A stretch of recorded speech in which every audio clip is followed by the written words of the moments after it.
If you feel like the year is already slipping away and you haven't achieved any of your goals yet, I'm gonna stop you right there because now is actually the perfect time to reset and get aligned with your goals. Spring is one of my favorite seasons. I love the energy of coming out of the winter season.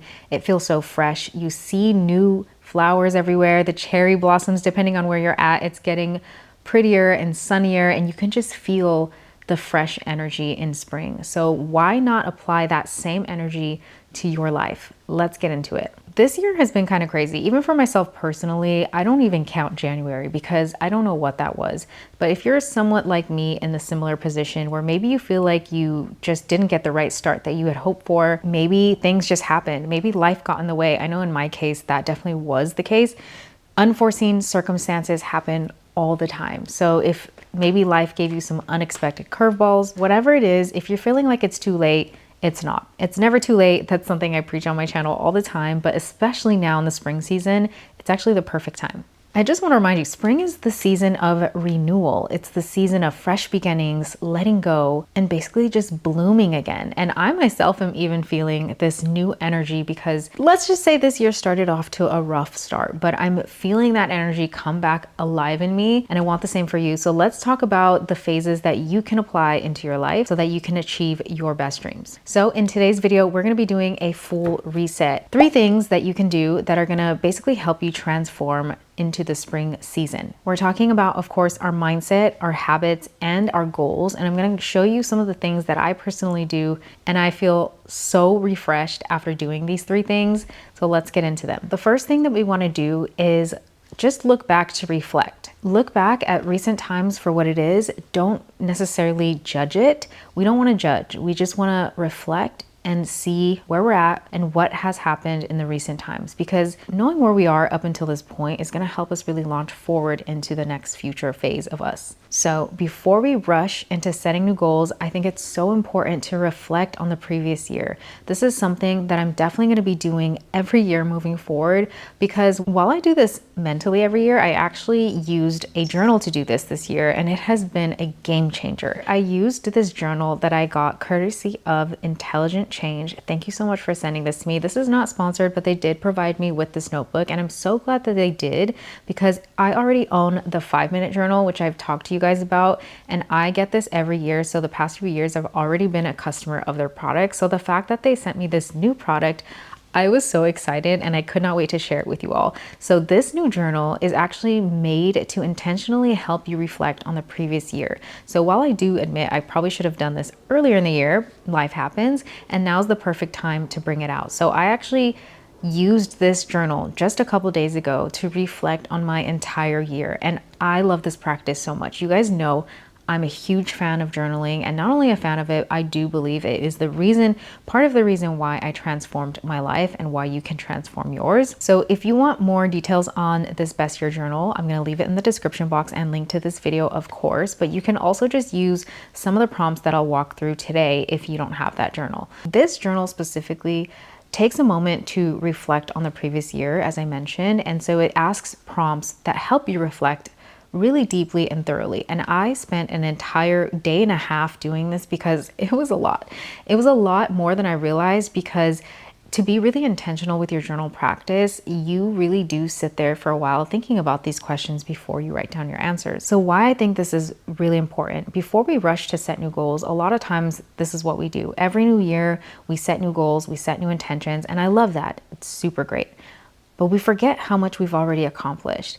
And by taking a moment to just pause and reflect on everything you've already done so far and accomplished, you're gonna feel just so much better about moving forward. Your gratitude increases, and you also remind yourself to celebrate those wins, because what is the point of going through this entire journey if we can't celebrate our wins, right? And to be honest, when filling out this journal, I realized how much I actually accomplished that was on my vision board the previous year. I'm a full-time creator now, and that has been on my life vision board.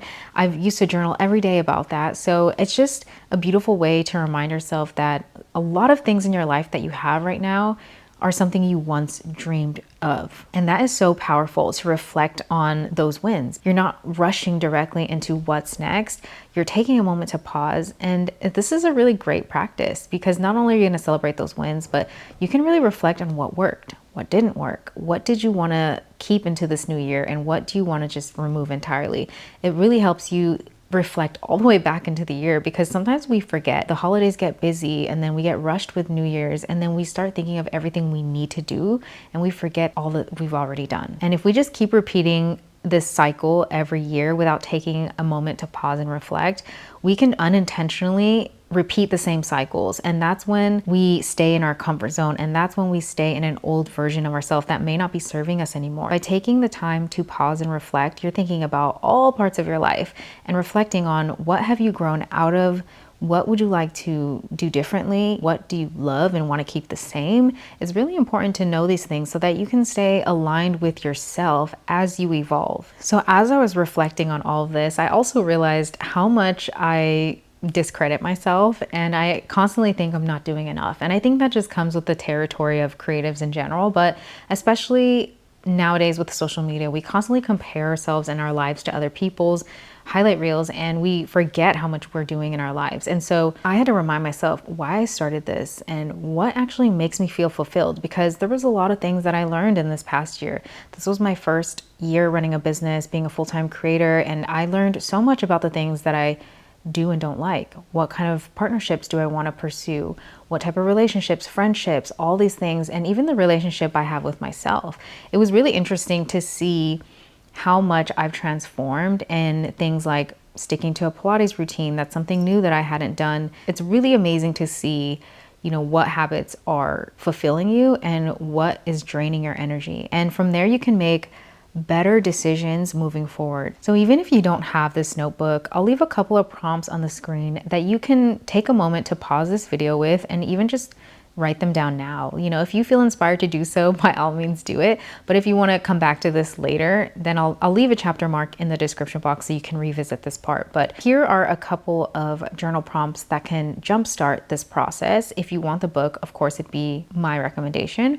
But if you don't, start with these journal prompts and see how you feel after them. And me personally, I find that writing these down on a piece of paper just works differently. It does something different to your brain chemistry when you write it down with a pen or a pencil and just actually write it out, because I feel like our phone has desensitized us so much that even when you write intentional things on your phone, our brain just doesn't process it the same. It doesn't register in our body chemistry the same way. When you actually have to physically write something, it's connecting different parts of your mind and body connection so that it actually registers in your mind differently, and it ingrains that habit into you. I think everything sticks so much better writing it down. Okay, the second thing is letting go. Part of spring is realizing that it's time to let go of anything that's holding you back. Nature is the perfect example of this. Trees will drop leaves and bloom new flowers.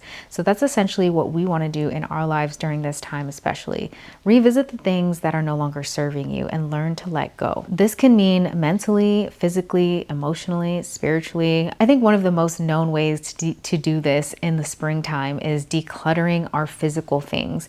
Decluttering your closet. Oh my gosh. You know what? I realized I try to do this as often as possible, but I admit it's not as easy to do with everything going on in life. So we had just yesterday cleaned out our entire closet again and realized that there was a lot we didn't actually donate or get rid of, and we decided to eventually do that now. I grew up in a household where I feel like hoarding was the norm, and I constantly try to be the opposite of that because I just feel like things hold energy. So if we hold on to physical things, it's actually holding on to old energy. I wholeheartedly believe that. And I've known so many people to say this, that they feel so much clearer energetically when they actually get rid of things that they have just been sitting on. My rule of thumb is if I haven't worn it or looked for it in 6 months, it's got to go. Because sometimes what happens is I try to convince myself, well, this is not that bad, I can still use it. But then it also just attracts more of that holding on energy, which in order to manifest into a higher version of ourselves, we have to learn how to release and let go so that we can make space for new blessings. And that's essentially what happens with old things as we let things just pile up. I'm very guilty of this myself, you know, as someone who also is so fortunate and blessed to receive a ton of PR products as a beauty content creator. I had not organized my space, and I'm just now starting that project because I got so overwhelmed at one point that I just kind of ignored it. And that was not only taking a toll on me mentally, subconsciously, but I noticed that it was starting to take a toll on my body because I just didn't realize that energy that I was carrying just looking at that unorganized mess that I have. And I also believe that by taking care of your space, like I've been wanting to move, right? Like we've been looking to upgrade our space, and little things like that can actually prevent us from moving forward because the universe is seeing the embodiment of your energy. Remember, we have to embody the change we want into our lives. So I had to check myself that, okay, I haven't found the dream apartment yet because I haven't energetically prepared myself for the move. If I start decluttering, telling myself that I am ready to move by actually clearing out my space, treating my space well, being grateful for the space that I currently have, then the universe will reward me with the blessing. That's what I believe. I had to remind myself there's a reason why I haven't found the dream apartment. It probably is the energy that I'm keeping by telling myself, well, I don't need to organize it because I'm just gonna move. This was the mentality that I was starting to have. I was like, you know, I'm not going to organize all this stuff yet because what's the point if I'm going to be moving? And I kept looking for an apartment for months and months, and I just can't find everything that I need. It's just like, it's so crazy. It's rough out here in LA too. But I do believe that that was part of it. And I'm like, oh my gosh, I didn't even realize it, that I'm not living by example in this situation. I'm not perfect. So I had to call myself out and tell myself, you know what? If I want to manifest this thing in my life, this new space, I have to, one, be really grateful for the space that I have. And part of being grateful for it means decluttering it now and showing the universe I am actually ready to move, because I can say I'm ready to move all I want, but if I'm not embodying it, then it's not going to happen. And that's an example that I just wanted to share with you so you can see just how real it is. Another cleanse that I like to do besides decluttering physical things is a digital detox. One, spending less time on social media. Two, unfollowing accounts. Like I am starting to do this regularly on a monthly basis. If energy no longer aligns with certain people, there's no need to feel bad about it. You just want to unfollow anything that's holding you back, anything that has resistance or you just feel like is no longer serving you. It doesn't have to mean that you don't like this person or that there's some kind of conflict there. But if you just genuinely don't interact with each other and it's been months, sometimes years that you've had these same accounts on your page, what's the point? You're holding on to things. You can also refresh your physical space by reorganizing your house, just giving it a refresh, a revamp, deep cleaning, all of that. And one of my favorite detoxes is a mental detox from negative self-talk. I tell you this all the time and I'll say it again and again until it sticks. How you talk to yourself determines everything.